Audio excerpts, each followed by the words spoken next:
सलाम, नमस्कार, आदाब। मेरा नाम है मैशर आलम और आज तारीख है 2 मार्च 2026।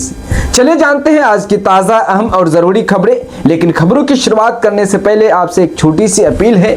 अगर आप हमारे इस चैनल पर नए हैं तो चैनल को सब्सक्राइब कर लीजिए और साथ ही फेसबुक पेज को भी फॉलो कर लीजिए। तो चलिए दोस्तों, शुरू करते हैं आज बिहार की ताज़ा तरीन खबरें।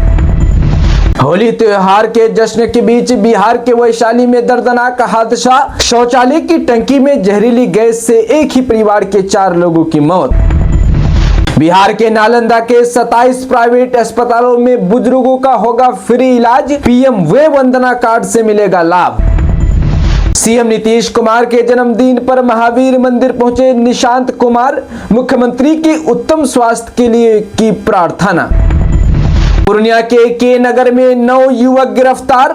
शराब पीकर हंगामा करने का आरोप। मेडिकल जांच में नशा करने की पुष्टि। पूर्णिया में होली रमजान पर डीजे बजने पर पूर्ण पाबंदी। कामाख्या थाने में शांति समिति की बैठक। पुलिस की रहेगी पैनी नजर। पूर्णिया में बर्ज की तर्ज पर खेली गई होली। फूलों की बारिश, चंदन की खुशबू में रंगा शहर। ट्री मैन ने पर्यावरण संरक्षण का दिया संदेश। बिहार और बंगाल के कुछ हिस्सों को काटकर एक अलग राज्य बनाए जाएंगे। राजद विधायक रणविजय साहू ने किया दावा। पूर्णिया सांसद पप्पू यादव पर कमेंट का अरवल जिला में विरोध प्रदर्शन। जदयू विधायक पप्पू वर्मा का पुतला किया दहन। झूठे मुकदमे में फंसाने का लगाया आरोप। अररिया के नरपतगंज में शराब तस्करी का भंडाफोड़। केला लदे ट्रक में छिपा कर ले जा रहे थे शराब। 2 तस्कर गिरफ्तार। अररिया के जोकीहाट के बगडहरा पंचायत में भीषण आग। 4 गैर आवास से घर जलकर राख। पुलिस दमकल की तत्परता से टली बड़ी अनहोनी। पटना के कारोबारी से 2 करोड़ 25 लाख की ठगी। 1.5 महीने में 30 ट्रांजैक्शन कराए। खुद को पीड़ित बताकर एफआईआर करने पहुंचा आरोपी हुआ गिरफ्तार। पटना नगर निगम के कर्मी दिखेंगे अब यूनिफॉर्म में। होली के बाद महिला पुलिस कर्मचारियों को मिलेंगे 2-2 सेट वर्दी।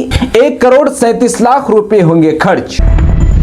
दोस्तों, राष्ट्रीय जनता दल आरजेडी के आधिकारिक ट्विटर आईडी से ट्वीट किया गया है कि आयतुल्ला अली खामेनेई की हत्या के उद्देश्य से ईरान पर किया गया हमला पूरी मानवता के खिलाफ हमला है। इस हमले में हजारों बेगुनाह लोगों ने अपनी जान गंवाई है। आयतुल्ला अली खामेनेई की शहादत के साथ भारत ने अपना एक सच्चा मित्र खो दिया है। इराक, लीबिया और सीरिया, अमेरिका ने जहां जहां सैन्य हस्तक्षेप किया, वहां के देशों और उनके नागरिकों के जीवन को भारी तबाही का सामना करना पड़ा है। दोस्तों, मार्च का महीना शुरू होते ही त्योहारों के दस्तक भी सुनाई देने लगी। अगर आपको बैंक से जुड़ा कोई भी जरूरी काम है तो यह खबर आपके लिए बेहद महत्वपूर्ण है। मार्च 2026 में त्योहारों और साप्ताहिक अवकाशों के कारण बिहार के बैंकों में छुट्टियों की भरमार रहने वाली है। शनिवार और रविवार की छुट्टियों को मिलाकर इस महीने में कुल 12 दिन बैंक शाखाओं में कामकाज नहीं होगा। त्योहारों की लंबी फहरिस्त मार्च के महीने में होली, ईद उल फित्र, रामनवमी और महावीर जयंती जैसे बड़े त्योहार पर रहे हैं। महीने की शुरुआत ही छुट्टियों के साथ हो रही है। 3 मार्च को होली का दहन और 4 मार्च को होली के अवसर पर राज्य के सभी निजी और सरकारी बैंक बंद रहेंगे। इसके बाद 21 मार्च को ईद उल फित्र और 27 मार्च को रामनवमी की छुट्टी रहेगी। महीने के आखिरी दिन यानी 31 मार्च को महावीर जयंती के उपलक्ष्य में भी बैंक बंद रहेंगे। 3 मार्च को होली का दहन की वजह से बैंक बंद रहेंगे। 4 मार्च को होली के कारण बैंकों में छुट्टी रहेगी। 21 मार्च को ईद उल फित्र के मौके पर बैंक बंद रहेंगे। 27 मार्च को श्री रामनवमी के मौके पर में बैंक बंद रहेंगे। 31 मार्च को महावीर जयंती के मौके पर बैंक बंद रहेंगे। दोस्तों, बिहार में राज्यसभा चुनाव को लेकर सियासी हलचल तेज हो गई है। केंद्रीय मंत्री चिराग पासवान एलजेपी रामविलास विधायक दल की अहम बैठक बुलाई है। यह बैठक राज्यसभा चुनाव के मद्देनजर बेहद महत्वपूर्ण मानी जा रही है। लोजपा रामविलास की ओर से दावा किया जा रहा है कि पार्टी राज्यसभा की 1 सीट डिजर्व करती है। सूत्रों के मुताबिक आज शाम चिराग पासवान पार्टी विधायकों के साथ रणनीतिक चर्चा करेंगे और आगे की रणनीति तय की जाएगी। बिहार में 5 सीटों पर राज्यसभा चुनाव होने हैं और नामांकन प्रक्रिया फिलहाल जारी है। ऐसे में सभी प्रमुख दल अपने अपने स्तर पर समीकरण साधने में जुटे हुए हैं। दूसरी ओर तेजस्वी यादव ने भी सक्रियता बढ़ा दी है। राजद के राष्ट्रीय कार्यकारी अध्यक्ष तेजस्वी यादव ने पार्लियामेंट्री बोर्ड की बैठक बुलाई है, जिसमें उम्मीदवारों के चयन और रणनीति पर मंथन किया जाएगा। राज्यसभा चुनाव को लेकर सत्तारूढ़ और विपक्षी दलों के बीच बैठकों का दौर तेज हो गया है। आने वाले दिनों में उम्मीदवारों के नाम सामने आने के साथ ही राजनीतिक सरगर्मी और बढ़ने की संभावना है।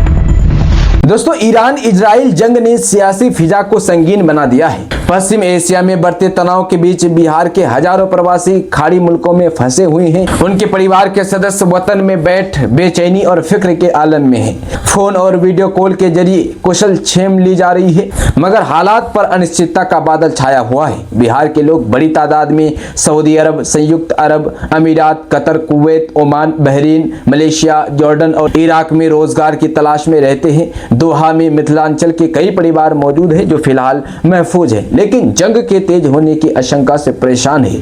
इस बीच हैदराबाद से कतर रवाना होने वाले अररिया और पूर्णिया के कई लोगों को एयरपोर्ट पर ही रोक दिया गया। उड़ानें प्रभावित होने के कारण उन्हें रात हैदराबाद में गुजारनी पड़ी और अब वे बिहार लौटने की तैयारी में है। प्रशासन ने हेल्पलाइन नंबर जारी कर एहतियात बरतने की अपील की है। फिलहाल सबकी निगाहें हालात पर टिकी है और दुआ यही है कि अमन कायम रहे।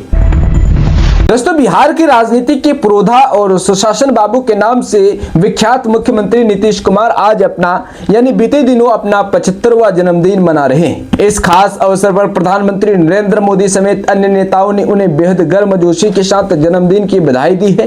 पीएम नरेंद्र मोदी ने नीतीश कुमार के लंबे राजनीतिक सफर, बिहार के प्रति उनके समर्पण और उनके विकासोन्मुखी विजन की सराहना करते हुए उनकी लंबी उम्र की कामना की। प्रधानमंत्री नरेंद्र मोदी ने अपने सोशल मीडिया प्लेटफॉर्म एक्स पर नीतीश कुमार के लिए संदेश साझा करते हुए लिखा, बिहार के मुख्यमंत्री श्री नीतीश कुमार जी को जन्मदिन की हार्दिक शुभकामनाएं। वे पिछले कई वर्षों से बिहार की प्रगति के लिए अथक प्रयास कर रहे हैं।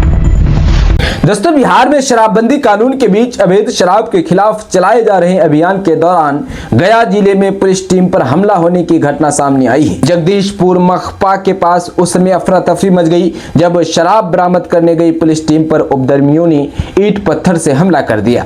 इस हमले में 2 पुलिस अधिकारी घायल हो गए, जबकि पुलिस की गाड़ी भी क्षतिग्रस्त हो गई। घटना के बाद कुछ समय के लिए इलाके में तनाव का माहौल बन गया। हालांकि पुलिस ने अतिरिक्त बल बुलाकर स्थिति को नियंत्रण में कर लिया। जानकारी के अनुसार पुलिस को गुप्त सूचना मिली थी कि एक ट्रैक्टर के डाला में ईंटों के नीचे भारी मात्रा में अंग्रेजी शराब छिपाकर केसपा की ओर ले जा रही है। सूचना को गंभीरता से लेते हुए पुलिस टीम तत्काल सक्रिय हुई और केसपा मोड़ के पास संदिग्ध ट्रैक्टर का पीछा शुरू किया। पुलिस के अनुसार जैसे ही टीम ने जगदीशपुर के समीप ट्रैक्टर को रोकने की कोशिश की, चालक ने पुलिस को देखकर चलती गाड़ी से छलांग लगा दी और मौके से फरार हो गया। दोस्तों, क्या सच में तेजस्वी यादव राज्यसभा चुनाव लड़ेंगे? आरजेडी की ओर से आए बयान सियासी गलियारों में कई शिगोफों को जन्म दिया है। बिहार के राजनीतिक गलियारों में इन दिनों एक ही सवाल गूंज रही है, क्या तेजस्वी यादव बिहार की राजनीति छोड़ दिल्ली का रुख करेंगे? हाल के दिनों में आरजेडी की ओर से जिस तरह से ताबड़तोड़ विधायकों की बैठकें बुलाई जा रही है, उससे कयास लगाए जा रहे हैं कि पार्टी किसी बड़े उलटफेर की तैयारी में है। हालांकि जानकार इसे विधायकों को टूट से बचाने का एक शिगुफा मान रहे हैं। इस संभावित कदम के पीछे बिहार का जटिल राज्यसभा गणित और पार्टी की आंतरिक मजबूती बनाए रखने की चुनौती छिपी है। आरजेडी प्रवक्ता मृत्यु रंजन तिवारी ने इन चर्चाओं पर प्रतिक्रिया देते हुए कहा कि पार्टी में हर फैसला नेतृत्व और विधायकों की सहमति से होता है। हालांकि उन्होंने तेजस्वी यादव की चुनाव लड़ने की स्पष्ट पुष्टि नहीं की है, लेकिन उनके बयान ने इस संभावना को खारिज भी नहीं किया, जिससे सियासी बाजार और गर्म हो गया है। तो बिहार के मुख्यमंत्री नीतीश कुमार का आज जन्मदिन यानी बीते दिनों जन्मदिन था। सीएम नीतीश कुमार के जन्मदिन के अवसर पर राज्य सरकार ने आंगनबाड़ी केंद्रों से जुड़े बच्चों के लिए एक विशेष पहल की घोषणा की है। ग्रामीण विकास विभाग की ओर से पूरे बिहार में आंगनबाड़ी केंद्रों पर नामांकित बच्चों को 2-2 सेट नई ड्रेस उपलब्ध कराई जाएगी। यानी जो पुराना ड्रेस है तो वो है ही, लेकिन अब नई ड्रेस 2 जोड़ी यानी 2-2 सेट नई ड्रेस उपलब्ध कराई जाएगी। इस योजना की औपचारिक शुरुआत आज की जाएगी, यानी जिस दिन नीतीश कुमार का जन्मदिन था यानी कल ही औपचारिक ऐलान किया गया है। कार्यक्रम का शुभारंभ ग्रामीण विकास मंत्री श्रवण कुमार के हाथों होगा। पहले चरण में लगभग 51 लाख बच्चों को 2-2 सेट ड्रेस वितरित करने की तैयारी पूरी कर ली गई है। विभाग के अनुसार इस पहल का उद्देश्य आंगनबाड़ी केंद्रों में बच्चों की नियमित उपस्थिति बढ़ाना है और उन्हें बेहतर सुविधाएं उपलब्ध कराना है। राज्य स्तरीय कार्यक्रम की शुरुआत राष्ट्रपति महात्मा गांधी की कर्मभूमि पश्चिम चंपारण से की जाएगी। दोस्तों, जदयू सांसद संजय झा ने ईरान अमेरिका के बीच चल रहे संघर्ष और विदेश मंत्री एस जयशंकर के साथ हुई बात पर बड़ी जानकारी दी है। उन्होंने कहा कि देश के अन्य राज्यों के अलावा बिहार के लोग खाड़ी देशों में रहते हैं और उनके परिवार के लोगों के फोन भी आ रहे हैं। उन्होंने कहा कि विदेश मंत्री एस जयशंकर से इस संबंध में बात की है। उन्होंने कहा कि उन देशों के लीडरशिप से बात हो रही है और वहां के सारे एयरपोर्ट बंद है। जदयू सांसद संजय झा ने कहा कि खाड़ी के देशों में जो भी भारतीय है वो घर के अंदर रहे और भारत सरकार हालात पर नजर बनाए हुए है। जैसे ही स्थिति थोड़ी नॉर्मल होगी तो उनकी वापसी का रास्ता निकाला जाएगा। उन्होंने कहा कि हम सभी लोग चाहते हैं कि संघर्ष रुके। इस मामले को लेकर बिहार सरकार भी भारत सरकार के संपर्क में है। दोस्तों, बिहार के सत्ता में लंबे समय से काबिज जदयू न केवल पटना विश्वविद्यालय छात्र संघ चुनाव में कोई भी पद जीतने में नाकाम रही, बल्कि एनडीए में शामिल भाजपा को भी उम्मीद के अनुरूप सफलता नहीं मिल सकी। होली से पहले आए इन नतीजे ने नीतीश कुमार के जन्मदिन की खुशियों में हलचल डाल दिया है। बिहार की राजनीति के लिहाज से बेहद अहम माने जाने वाले पटना विश्वविद्यालय छात्र संघ चुनाव में कांग्रेस से जुड़े संगठन एनएसयूआई ने बड़ी जीत दर्ज की। एनएसयूआई के शांतनु शेखर ने अध्यक्ष पद, जबकि खुशी कुमारी ने महासचिव पद पर जीत हासिल की है। वहीं निर्दलीय उम्मीदवार सिफत फैज उपाध्यक्ष चुनी गई है। संयुक्त सचिव पद पर एबीवीपी के अभिषेक कुमार को जीत मिली है। अध्यक्ष पद के मुकाबले में शांतनु शेखर ने छात्र जदयू के उम्मीदवार प्रिंस कुमार को 1496 मतों के भारी अंतर से हराया है। शांतनु को कुल 2896 वोट मिले हैं, जबकि प्रिंस कुमार को 1400 वोटों पर संतोष करना पड़ा। मतगणना के पहले राउंड से ही शांतनु लगातार व्रत बनाए हुए थे। वहीं उपाध्यक्ष पद पर सिफत फैज ने छात्र जदयू के आयुष हर्ष को 65 वोटों से पराजित किया है। सिफत को 1571 और आयुष को 1503 वोट प्राप्त हुए।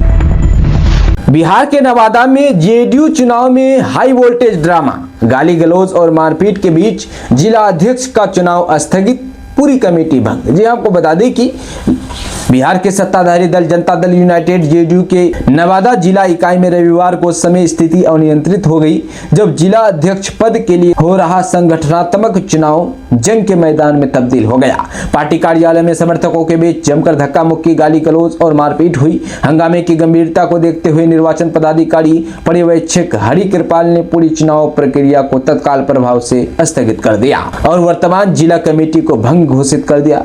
अब नवादा में जदयू का कोई जिला अध्यक्ष नहीं है और सबकी नजरें मुख्यमंत्री नीतीश कुमार के अगले फैसले पर टिकी है।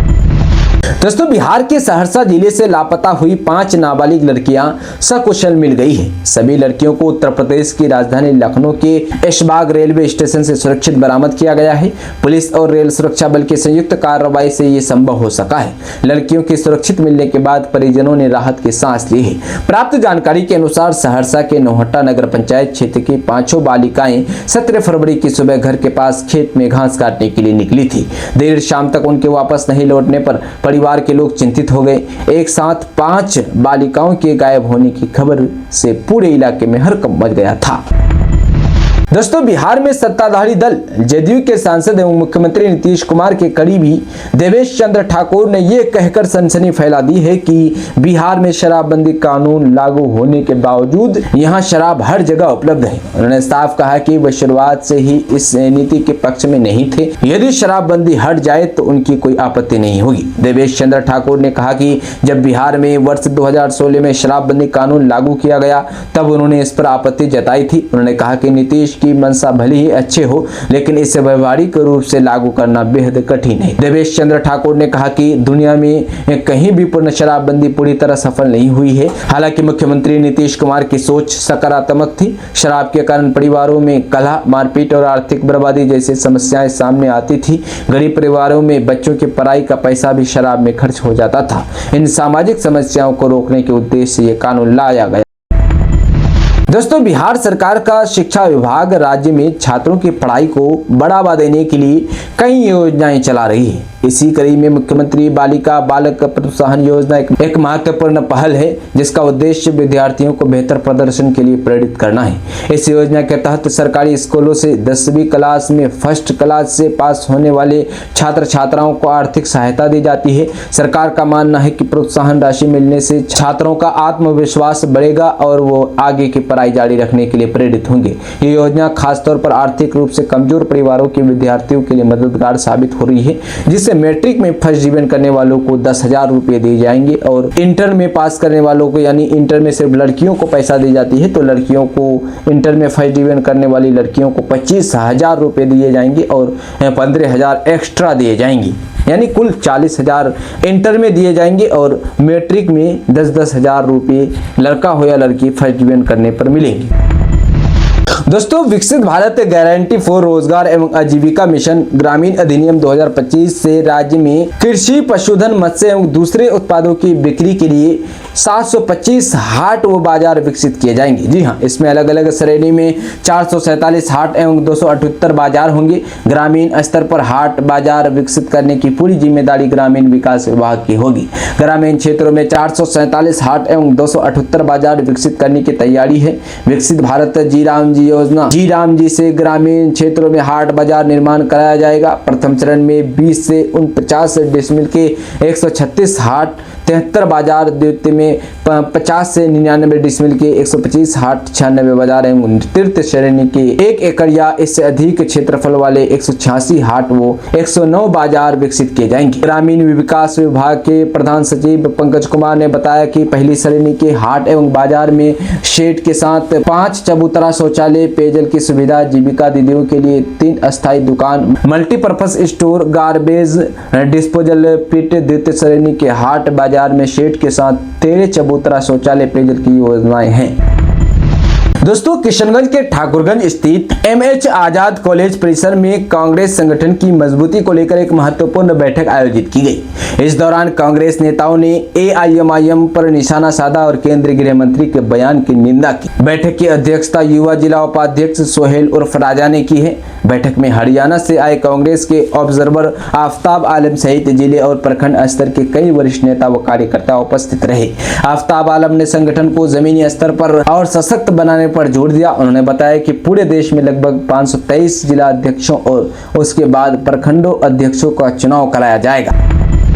दोस्तों, बिहार के सीमांचल क्षेत्र किशनगंज में कथित घुसपैठ और जमीन पर कब्जे के मामले में राज्य सरकार सक्रिय हो गई है। मुख्यमंत्री विजय कुमार सिन्हा ने विधानसभा के बजट सत्र के दौरान घोषणा की है कि जिले में बाहरी लोगों द्वारा स्थानीय जमीनों पर कब्जे के आरोपों की गंभीरता से जांच कराई जाएगी। इसके लिए एक विशेष समिति का गठन किया जाएगा। किशनगंज जिला के ठाकुरगंज से जदयू विधायक गोपाल कुमार अग्रवाल ने सदन में ये मुद्दा उठाया। उन्होंने दावा किया कि दिगलबैंक प्रखंड में भूदान की वह जमीन जो दशकों पहले दलितों, आदिवासियों और गरीब तबके के नाम आवंटित की गई थी, उस पर बाहरी लोगों ने कब्जा कर लिया है। विधायक गोपाल अग्रवाल ने आरोप लगाया कि पिछले कुछ वर्षों में पश्चिम बंगाल के मालदा और मुर्शिदाबाद से आए लोगों ने बड़े पैमाने पर जमीन की रजिस्ट्री कराई है और दाखिल खारिज की प्रक्रिया पूरी कर कब्जा स्थापित किया है। उन्होंने बताया कि दिगलबैंक क्षेत्र लगभग 90% तक प्रभावित है और ये समस्या पूरे जिले में फैल रही है। दोस्तों, पटना यूनिवर्सिटी छात्र संघ चुनाव में कांग्रेस के छात्र संगठन NSUI ने बड़ी जीत हासिल की है। पूर्व छात्र संघ के इतिहास में NSUI ने पहली बार अध्यक्ष और महासचिव के पद पर कब्जा जमाया। NSUI के शांतनु शेखर अध्यक्ष बने और खुशी कुमारी महासचिव बनी। वहीं जीतने वालों को दिल्ली, ओडिशा, छत्तीसगढ़ से लेकर राजस्थान से बधाई मिल रही है। वहीं सांसद पप्पू यादव ने इस जीत पर BJP पर निशाना साधते हुए कहा कि राहुल गांधी की कांग्रेस ही भविष्य है। पप्पू यादव ने एक्स पर लिखा कि पटना विश्वविद्यालय छात्र संघ का परिणाम बिहार और देश में नई राजनीति का आगाज है। बीजेपी के राष्ट्रीय अध्यक्ष नितिन नबीन जी के विधानसभा क्षेत्र बांकीपुर, उनके पैतृक शहर पटना गृह राज्य बिहार की सबसे बड़ी यूनिवर्सिटी ने यह संदेश दिया है, भविष्य है, राहुल जी की कांग्रेस है। जी हाँ, वहीं बिहार कांग्रेस के प्रदेश अध्यक्ष राजेश राम, NSUI के राष्ट्रीय अध्यक्ष विनोद खागर, राजस्थान NSUI के प्रदेश अध्यक्ष सहित देश भर के कांग्रेस के नेताओं ने शांतनु और खुशी को बधाई दी है।